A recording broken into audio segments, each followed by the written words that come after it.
Okay. Mike can't see anything. I see that.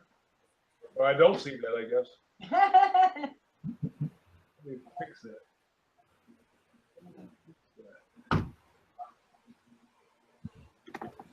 An awesome teaching, Don. I like the way you brought Star Trek into it.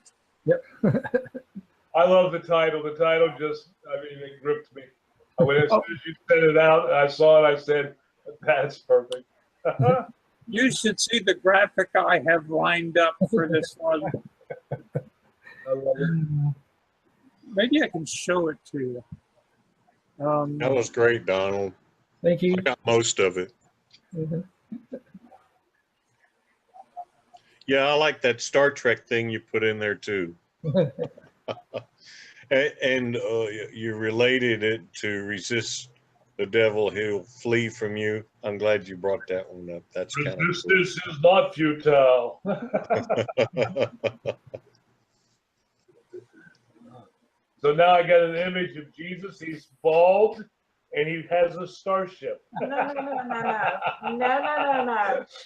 And the Pharisees all look like Darth Vader.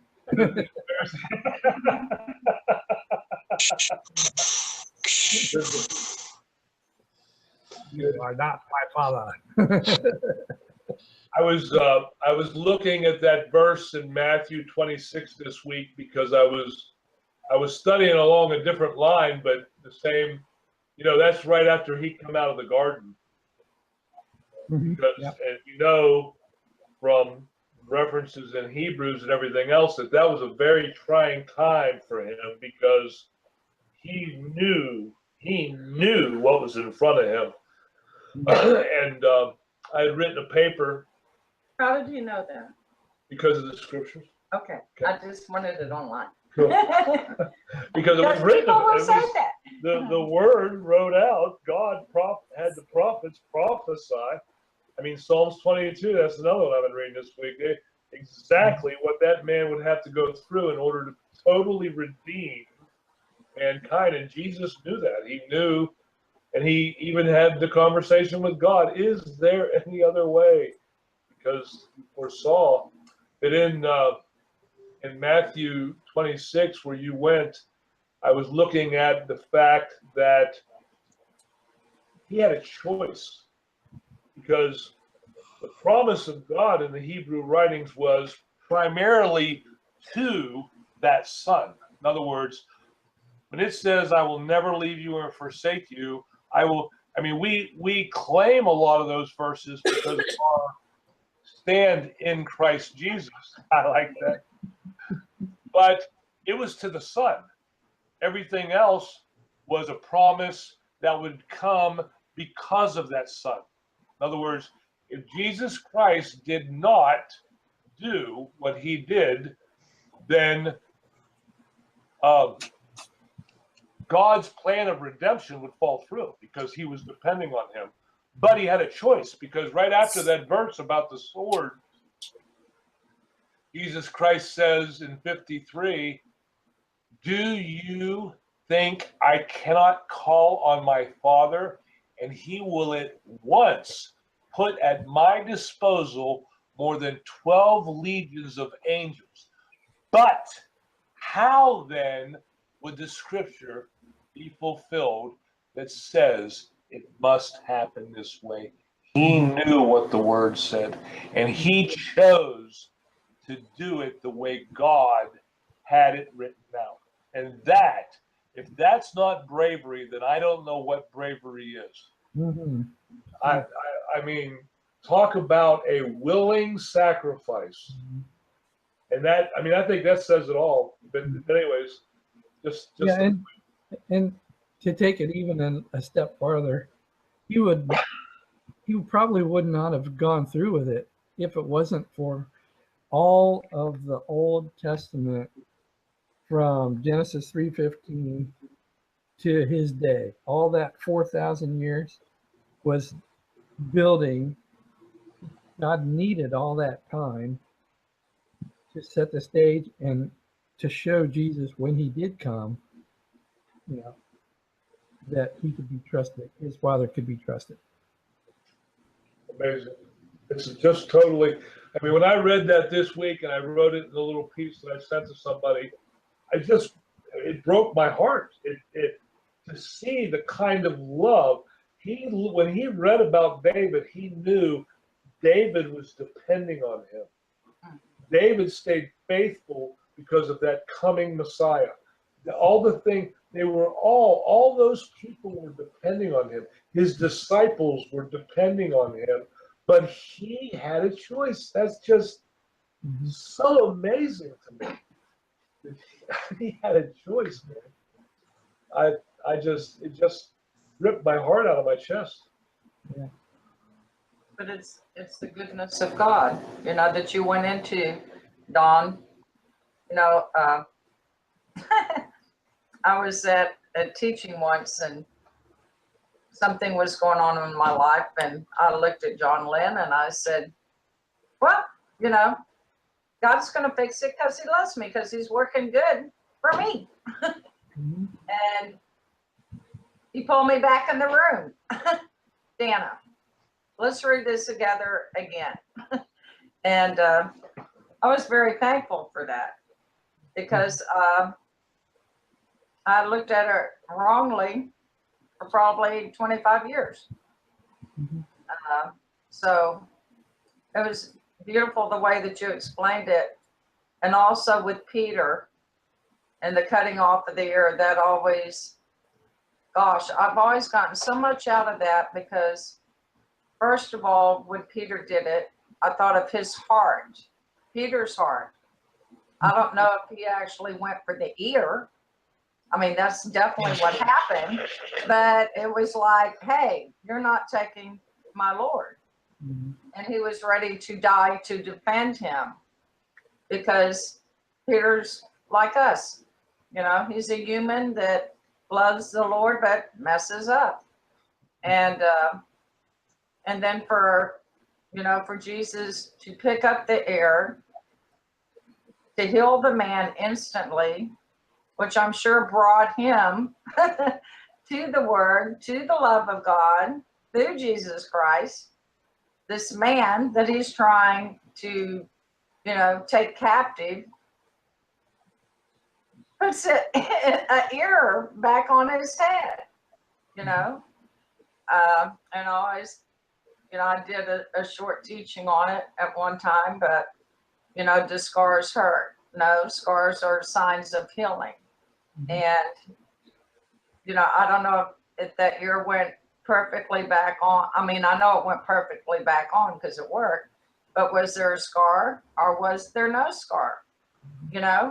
And also, it doesn't really matter, because the Lord did it. And how many other people witnessed that maybe, by the grace of God, had that final chance before the Lord was tortured to get born again. It's just, there's so much in there, that starts with Jesus's love for God, always doing the Father's will. Amazing. I mean, just totally. And to think that God would not be able to trust anybody to do the job, that he would have to come down and do it himself. That's a bit of a stretch. It's a big stretch, Don, and that he would be praying to himself in the garden so much that he's his tears are as blood. Yeah. No. Yeah. You don't want a God who talks to himself like that. I mean, that's almost funny. Yeah. I'm sorry. And as for the guy, his ear, I'm sure Peter was going for the throat. And the guy just leaned his head over Right. to dodge him, and the ear came off. I'm sure that's what happened. But what love from Jesus. You pick it up, fixing back like it was, until Peter, put it away, I got this baby. And I'm sure it didn't take very long he probably picked it up and put it right back on the guy's head. Right. I Instantly. mean, he's probably thinking, "Oh my God, I got to heal this guy's head. Help me." God says, "Yeah, go ahead." I mean, it's probably just that quick. Right. I think so too, Don. That it was like, no, these scriptures have to be fulfilled this way. Mm-hmm. This is how it has to be done. Yeah. Mm-hmm. Here's And some, go ahead, Dan. Sorry. Well, but your teaching was when things come at us, don't react like that. Resist the devil. Do the loving thing, do the good thing, do the Father's will. So anyway, love the way you presented it. Thank you. Thank you, brother. You're welcome. A lot of the preparation I got from some of John Chainhight's work on his website, I thought was very valuable. So I used some of that Yeah, information. his REV has a very detailed explanation of things that to do. It's really good. Yeah. Yeah. It was a jam-packed, heartfelt little teaching there, babe. Trying to get this authority thing down. And if we can't identify the enemy, then you could have all the authority in the world. And Did those PowerPoints make any sense to you, Don? I have looked at it a little bit. I still have to assimilate it. So, That authority is a big deal, that was taught on last week because of the man knowing that authority so well that he knew that Jesus could just say the word. That's where I want to be. mhm, exactly. Yeah. And like the thing with the soldiers who came to arrest him, they had the authority to arrest him. Right. Right. Civil authority started with God. Yeah. Right. And so whether they're right or wrong, it doesn't mean you fight back. No, if Because they're you wrong, think- they're the ones that have to answer for it. If we go against them, then we're the ones that have to answer for it. Yeah. And it's the same thing when he says, give to Caesar what's Caesar's and give to God what's God's. Exactly. Right or wrong, that's the way you play the game, I guess. Yeah. But, Very good point. Mhm. And especially on authority. That's very, Right. very good. Right. If you weren't speaking, you can always go to court later, but say yes, sir, and have a good day. I'm probably, what I would like to do next week, Dawn, is represent some of the stuff I have. And maybe it'll spark, since everybody seems to be pretty focused on that area. I'll represent what I've learned since and what I sent to Dawn next week on authority. And then Okay. hopefully that'll prompt all of us to think about it in a Mhm. I'll weigh in what I understand about it, and then with everything that everybody else does, I think we can grow in this. Yeah, because when it says in James, resist the devil, that's a command. And if it's a command from God, God's not going to tell us to do something if we don't have the authority to carry it out, Yes. right? Agreed. Yes, sir. That's another way of looking at it from the point of view of authority. So we have authority to kick his butt down the road, literally.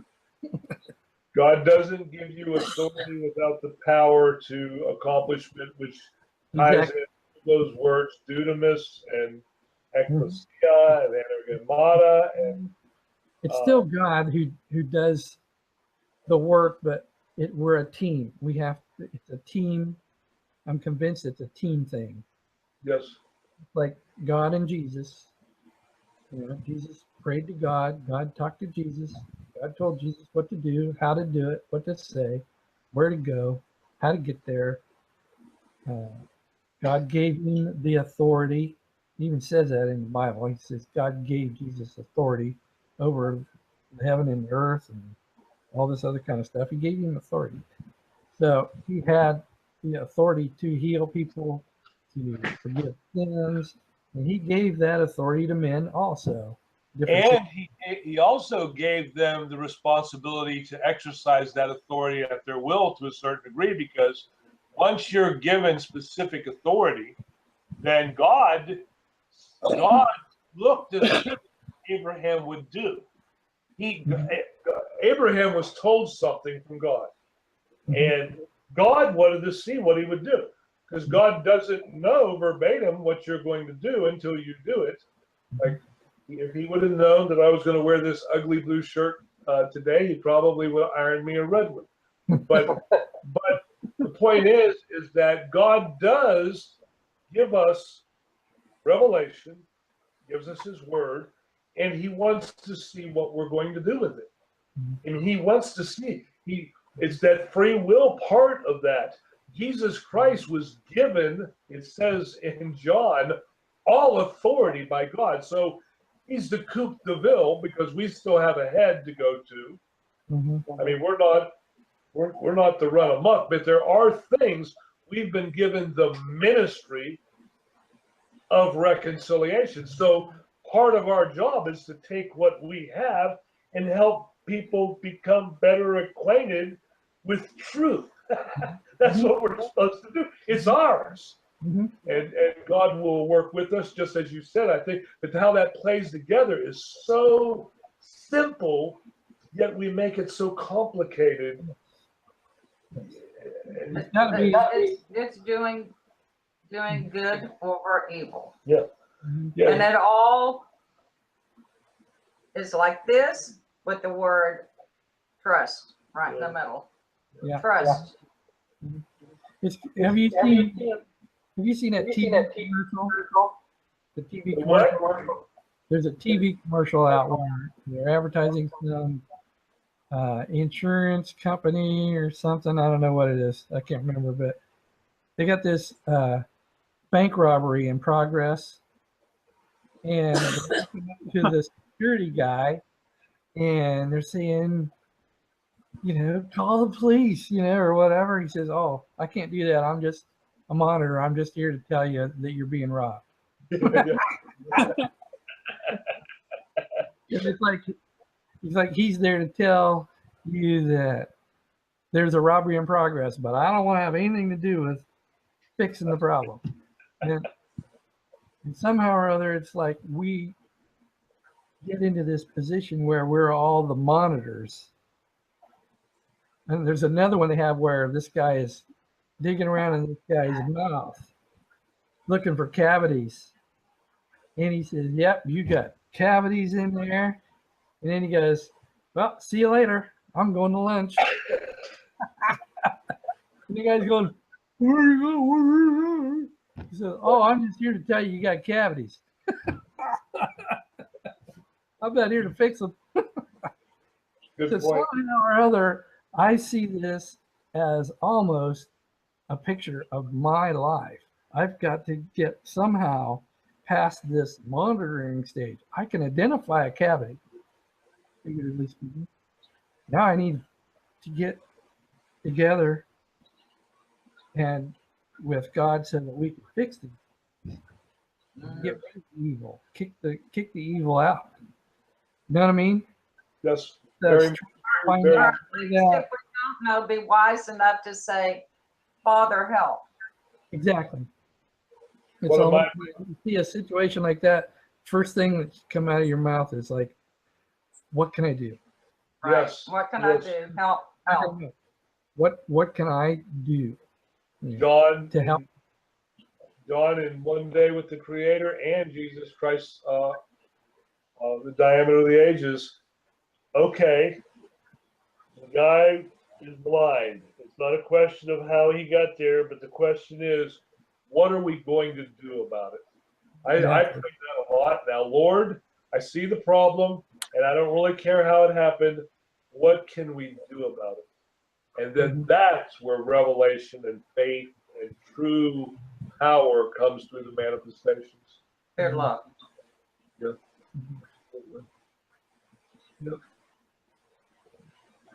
cool stuff, man. Yeah. All in relationship to the mystery. Yeah, because a lot of this stuff that we read tonight is Old Testament, Hebrew Scripture stuff. But it still applies. Some of this still applies because it's Jesus giving the instructions then, and he's still giving instructions now. Yes. I see Grace before Grace Church came about, though. God gave a lot of grace to a lot of people. Yes. Oh, yeah. Grace Oh. runs all through the Bible. Yeah. I mean, you just Look- read one scripture you pointed out that was in James. That's all quotations from the Hebrew writings. That James is it's taking the heart of the Hebrew writings so that you can apply it in the Christian faith. I mean, Yeah. it's beautiful. Yeah. Resist the devil and he will flee from you. That's straight out of Psalms. For our learning. Yeah. Written for our learning. Why the hell would I want to learn it if I can't use some of it? There you go. In Thessalonians, when it's talking about the hope, and he says, I wish you not to be ignorant. The first time I read that, I was like, why didn't you put that at the first of the book? Because I know it's written just for me. And I'm so thankful that you don't want me to be ignorant and you're going to give me the answer. You're going to help me. That's exactly what that word means. I don't want you to be ignorant. Hello, I want you to know this stuff. Yeah. That's a very important phrase that runs through all the epistles. Yeah, what is it? Like, isn't there 7 or 8 times? 7 or 8 times. And if you don't know this stuff, like, I would not have you be ignorant concerning spiritual matters, Mhm. which they screw up and make it gifts. Yes. Pneumaticals. Mhm. Right. And, I did a teaching once on that word, I would not have you to be ignorant. And it really covers some important stuff. Yeah. I like that plays into Romans 2, I think 8 times going through. Paul says, don't you know? That's the actual translation. He asks a big question and he says, well, you might be thinking this, but don't you know? Mhm. Don't you know? And then there's like, don't you know, the different teachings out there on gifts versus manifestations and these kind of things. People are doing the best they can. A lot of them, not all of them. Some of them are just pridefully following what they believe, and that's it. But there are people out there who are really looking for truth. They believe what they believe is true, and they're trying their best to live the way God would have them to live. But and then for us, with the knowledge that we have, it's kind of this progressive revelation thing. For us, we are at a different level of understanding. So we have to not worry too much about those people. We need to make what we know live and try to build on what we know, so that when we encounter these people who really want to know the truth, we can help them and better, like guys in Apollos and Aquila and Priscilla, shared the word more perfectly with Apollos, so that we can do that same thing with people who really want to know the truth. Not to mess them up, but to improve their life to the end that they can get the same results that they got in the New Testament in the first century, which is Yeah. what all of our goals are. But You know, that we're Next living, step. but that we're living epistles to pass on to the next generation Yes. Yes. for the way that we live our lives as the Lord tarries, Mhm. that other people behind us, younger, will have, you know, this person, and we all do have people in our lives that have made large impacts on our walk because of the way they lived their life, the things that we saw, the things that we heard. Or the words that they say. Well, yeah, but that's because We don't want them to have to reinvent the wheel. it was true. You know, it gets back to that section I shared tonight. Romans 14. You know, I applied it to politics, but it applies across the boards. I'm smarter than you are. Mhm. I know more of the word. Mhm. Don't hit Yeah, anybody baloney. with a raw steak. That's my translation of 14. Don't hit somebody in the face with your raw steak just because you like it. Right. Yeah. Use the bologna instead. I know. Use the bullet. Yeah.